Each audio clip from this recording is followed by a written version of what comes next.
Nuestro origen como nación descansa sobre los hombros de maestros silenciosos que sofocaron sus corazones para legarnos un magisterio que fue y es parte esencial del pensamiento cubano.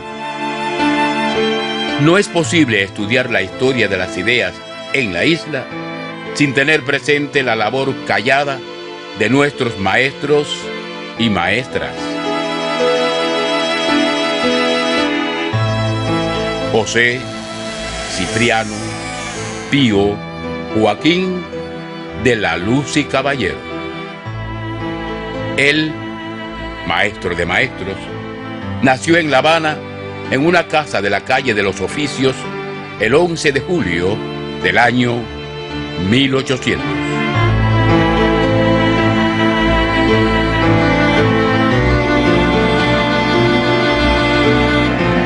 Si nosotros fuéramos a analizar el pensamiento de Luz, es muy amplio. Tiene escritos filosóficos muy importantes y otros de carácter científico, porque era un científico muy importante. Incluso organizaciones internacionales de Inglaterra y Francia quisieron hacerlos miembros de sus academias por la sabiduría y además cualidades que revestían esta personalidad, yo diría, importante en la historia del pensamiento cubano.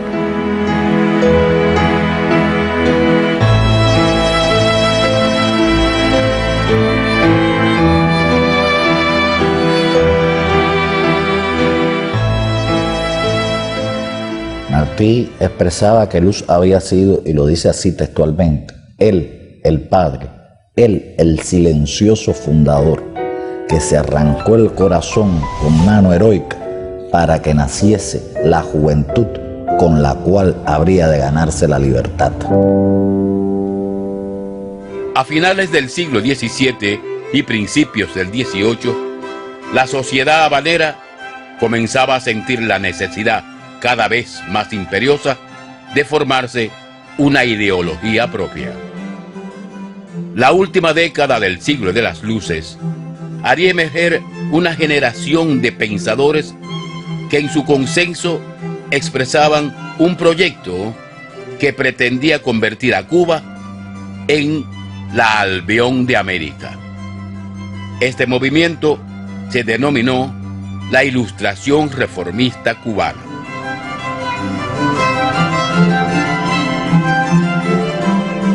Pudiéramos decir que en este periodo hay una generación que es la llamada generación de 1792, que está integrada por figuras importantes. Entre ellos está Francisco de Arango y Parreño, que es el economista por excelencia de la época, Tomás Romay y Aloy, que se dedica a las ciencias y sobre todo a las ciencias médicas. Por otra parte está el presbítero José Agustín Caballero y Rodríguez de la Barrera, que es quien comienza la reforma del pensamiento cubano, filosófico, incluso educativo.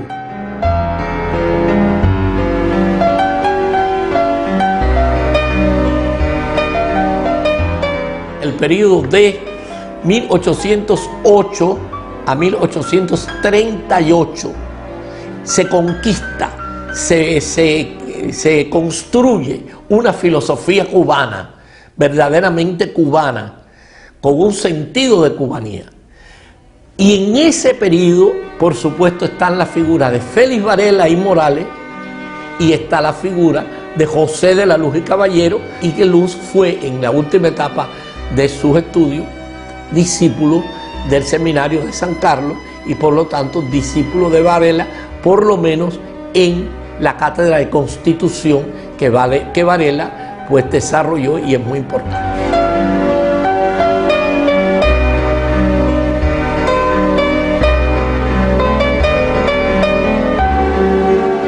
En el momento en que Félix Varela no puede volver a Cuba porque está condenado a muerte, que José Antonio Saco tiene que abandonar la cátedra de filosofía que había ocupado en el lugar de Varela, es José de la Luz el Caballero quien se presenta frente a todas las autoridades españolas y gana la cátedra contra Manuel González del Valle, que sí estaba tratando de cambiar las enseñanzas de Varela. Y lo primero que hace Luz en su primera clase es definir a Varela como el director perpetuo de la cátedra de filosofía del Seminario de San Carlos. Ahí empieza la historia pedagógica de Luz.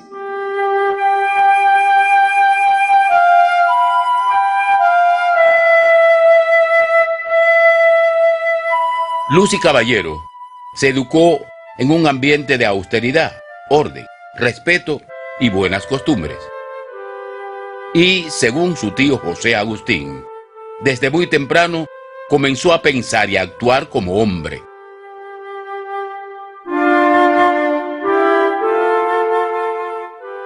Después de que desistió de los estudios religiosos en 1821 por razones filosóficas, comenzó a alejarse del seno de la iglesia. Luz completó su educación por vía autodidacta, llegando incluso a dominar varios idiomas.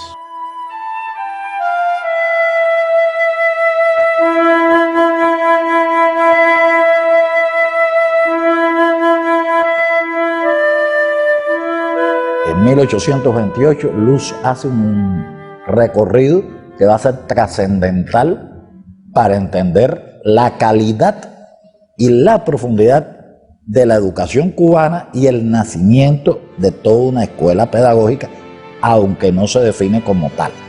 Ese recorrido lleva a Luz a visitar las principales escuelas de Filadelfia, de Madrid, de Londres, a reunirse en Escocia para conocer la escuela escocesa de Scott, a París, donde se reúne con Cuvier y con todos los grandes científicos y maestros franceses, y Alemania e Italia. Cuando Luz llega, propone crear el Instituto Cubano.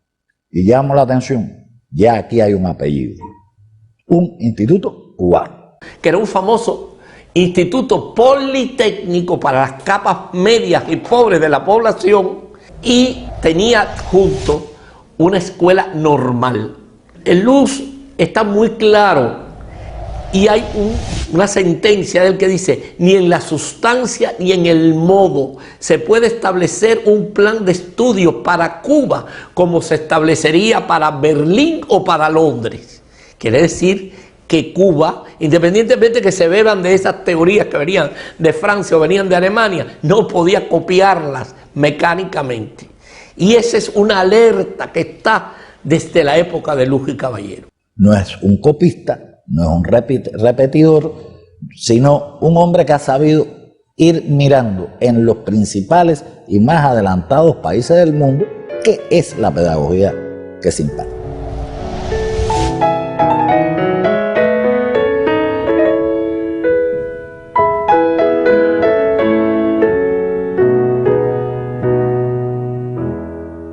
A su llegada de Europa, ocurrida en septiembre de 1831, Luz es nombrado socio de número de la Sociedad Económica de Amigos del País. En el año 1833, escribió el informe sobre el Instituto Cubano, que marca un hito en la historia del pensamiento en la isla. Cuando él fue primero vicepresidente y después presidente de la Sociedad Económica de Amigos del País, pues logró impulsar la educación en los barrios, en los lugares más pobres. Por lo tanto, se dice que era el maestro de los privilegiados, porque a las escuelas privadas iban los hijos de las familias pudientes. Pero no vamos a pensar que los hijos de las familias pudientes no eran los que representaban el posible progreso social en aquel momento histórico, empezando por ahí. Y en segundo lugar, hay que ver las tesis de Martí, donde Martí dice qué derecho hay para que digamos, que el pobre se eduque y no se eduque también el rico. O sea, que el concepto de pueblo de Martí nace aquí en estas ideas de Luz.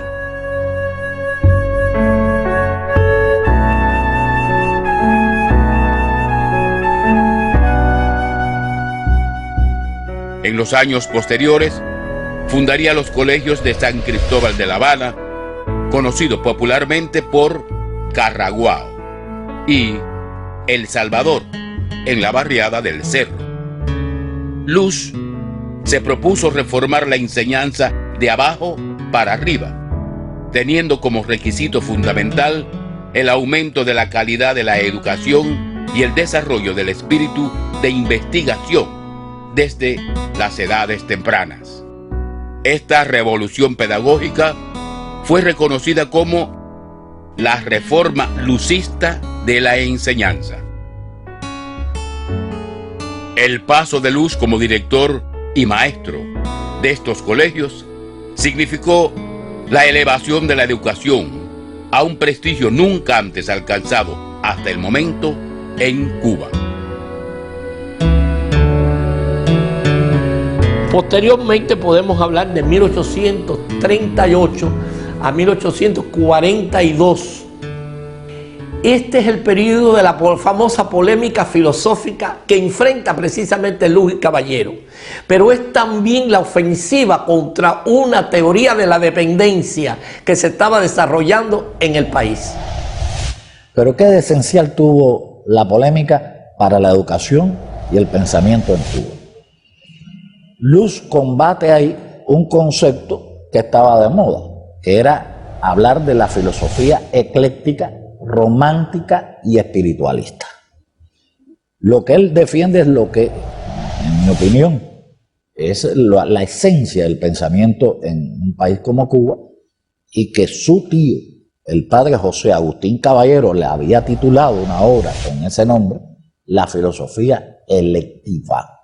¿Qué quería decir la filosofía electiva?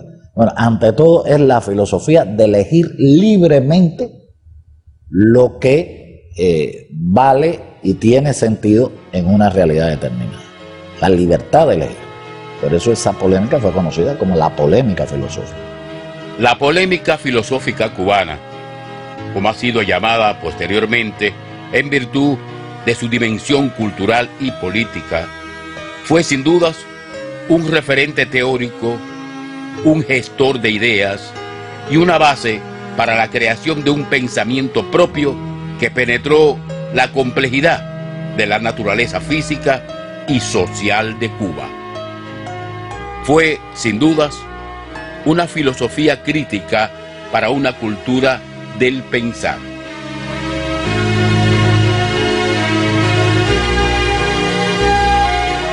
Luz lo abandonó todo por el concepto de educación, por considerar que la educación era la vía que tenía la sociedad y la cultura de poner al hombre a la altura de su tiempo. Y sigue siendo eso una realidad para nosotros. Y es el primero en el pensamiento cubano que habla de la pedagogía como una ciencia de la enseñanza. Él va a hacer una pedagogía nueva, exclusivamente para el niño cubano, del cual, por supuesto, pueden sacarse otras enseñanzas que sirvieron para el niño latinoamericano. Y va a introducir, a partir de ahí, un modo de enseñanza, una educación que va a dar como resultado, o que tiene como objetivo, lograr crear una nueva sociedad a partir de que los hombres tengan otra formación, otra educación. En su colegio El Salvador, Luz permanecía como símbolo, como estandarte de la cubanidad, al cual acudían los que sentían latir en el futuro un mundo diferente, y sabían que eran los niños y jóvenes de entonces los que habrían de llegar a él. Nadie mejor podría enseñarles el camino. El maestro Luz y Caballero.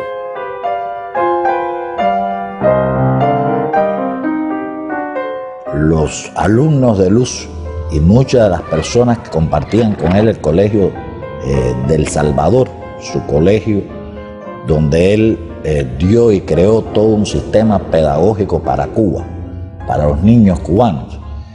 En ese colegio, de ese colegio, salieron un importante grupo de hombres y mujeres. De esos jóvenes, y algunos no tanto, muchos formaron esa legión que inició la guerra del 68. En este camino, Luz casi 20 años acompañó a los cubanos.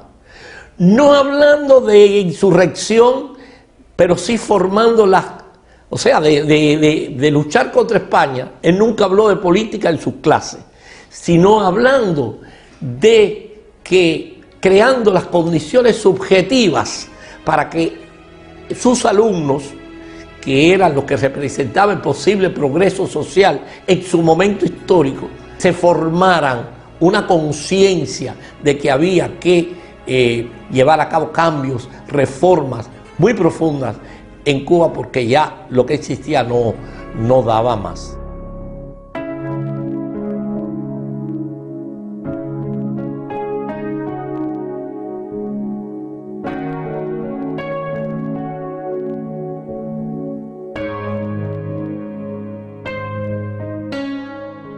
Estudiaron con Luz Pedro Perucho Figueredo, el bayamés que hace nuestro himno nacional, Francisco Vicente Aguilera, el iniciador de nuestra guerra, de la conspiración por la guerra de independencia, Ignacio Agramonte, cuyo padre lo envía tiernamente al cuidado de Luz, y otros tantos. Pero me gustaría decir algo que es importante. Nuestra primera constitución, la constitución del Guáimaro en el 69, está escrita por dos alumnos de José de la Luz y Caballero, Ignacio Agramonte y Ramón Zambrana.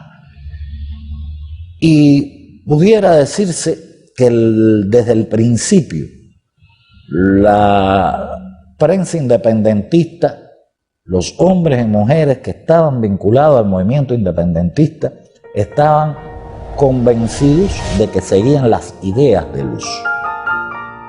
Durante algún tiempo, los sábados de cada semana, todos los bancos de las clases se colocaban con orden y simetría alrededor de una silla que quedaba al centro. A la 1 de la tarde, alumnos y profesores, y a menudo gentes extrañas, ocupaban aquel lugar con ansiedad y contento. Luz trabajó y habló de la ciencia de la enseñanza y le llamaba pedagogía. Y esto es muy importante, que se inicie ahí este camino.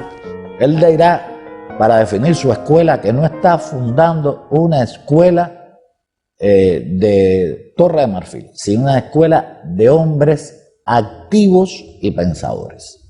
Es decir, no se trata de que el pensamiento es ajeno a la realidad y que los hombres que se forman tienen, por tanto, que ser hombres que sean capaces de actuar sobre la realidad para modificarla y desarrollarla.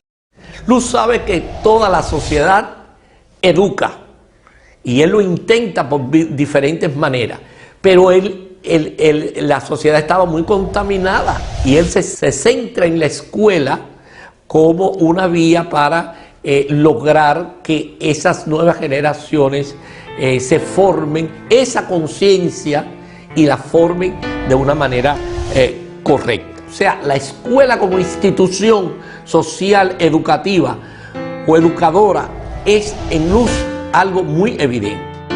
Luz, el maestro, inspiraba sobre todo amor a la ciencia, al saber. Sembraba en los ánimos gérmenes sanos de moralidad y de nobleza viril, lo cual era en verdad alcanzar demasiado y alcanzar lo mejor. Luz es uno de los primeros que nos enseña a trazar los objetivos de la enseñanza. Algo que él intentó siempre, crear un sistema para la formación de maestros primarios, que él insiste cómo se debe crear un sistema para formar maestros primarios que uniformen la educación en todo el país, decía él. Pero uniformarla no es que todo el mundo diga lo mismo y haga lo mismo, porque en esto Luz Martí sigue a Luz cuando dice: nosotros tenemos que luchar por la unidad de pensamiento, lo que no significa la subordinación de las opiniones, porque no es lo mismo unidad de pensamiento que pensamiento único, que todo el mundo tenga que pensar lo mismo. Eso no está ni en Martí ni en Luz. Hablando de los maestros, dice Luz: quien no sea maestro de sí mismo, no será maestro de nada. No está la dificultad en engendrar y concebir, sino en criar y educar. Engendrar y concebir no es una dificultad, es un placer. Ahora, también debe ser un placer criar y educar. Y ese es el más difícil.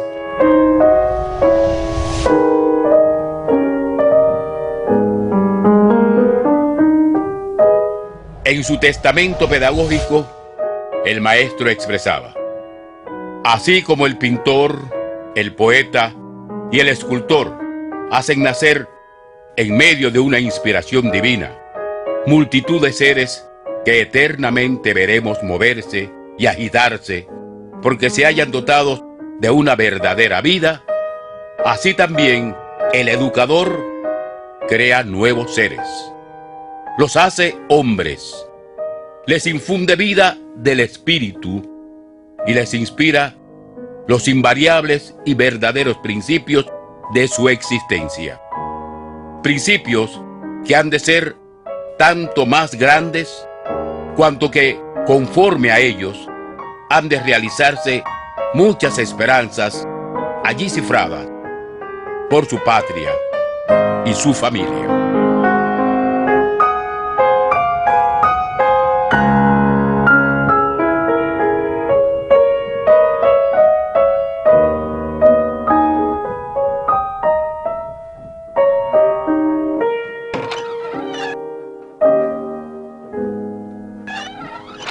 Yo lo primero que quiero decir, y esto lo digo con un poco así de sentimiento, es que se conoce poco la figura de Luz.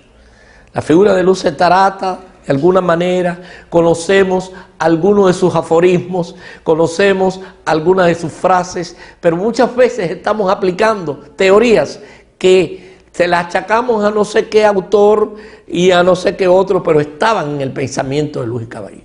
¿Cómo es posible que leamos lo que dijo Descartes o lo que dijo quien lo dijo y no sepamos ni una letra de lo que dijo un hombre extraordinario que pensó para Cuba y lo dio todo por Cuba? Hablando del entierro de José de la Luz y Caballero en 1862, que La Habana entera estaba allí, niños, jóvenes, viejos. Muere, nadie esperaba que muriera, en la biblioteca de lo que es hoy el colegio Luz y Caballero. Y tras el cadáver de Luz marcharon los jóvenes, los que ya no eran tan jóvenes y los que todavía eran niños.